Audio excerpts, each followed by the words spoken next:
Ok, donc le premier problème où je vais en arriver là maintenant, c'est que, encore maintenant, c'est quand vous utilisez la peur comme une excuse à ne pas changer la façon dont nous gérons les émotions. Nous utilisons la peur pour une motivation, pour contrôler l'expression des émotions, au lieu d'examiner ce genre de choses sous-jacentes dans l'âme. Pourquoi nous voulons éviter les émotions? Pourquoi en fait nous voulons éviter toutes les émotions? Nous voulons éviter toute émotion de souffrance émotionnelle, sans comprendre tant que cette souffrance est en nous, ça continue de nous tuer. Ça va finir par même tuer votre corps. Si vous le gardez physique, si vous gardez ça en vous, mais en plus, ça va vous détruire complètement, ça détruit votre âme parce que c'est un bagage que vous portez sur vous et vous prenez plein de décisions à propos de cela sur chaque jour de votre vie. Et quelque chose doit changer pour que ça se passe.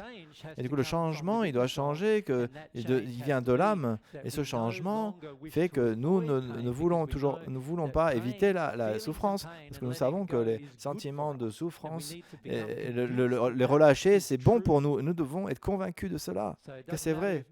C'est même, ça n'a pas de rapport si Jésus vous le dit ou quelqu'un d'autre, et à moins que vous-même, vous êtes convaincu de cela, vous ne le ferez pas.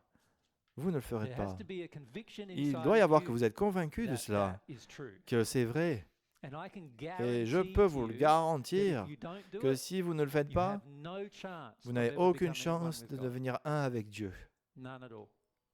Pas aucune. D'accord?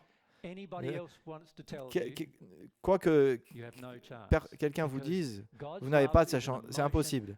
Parce que l'amour de Dieu, c'est une émotion. Quand il va venir en vous, ça va déclencher des émotions. Et à moins que vous soyez expérimenté de vouloir l'expérimenter, vous n'allez pas progresser. Vous ne pouvez pas. Ça fait sens?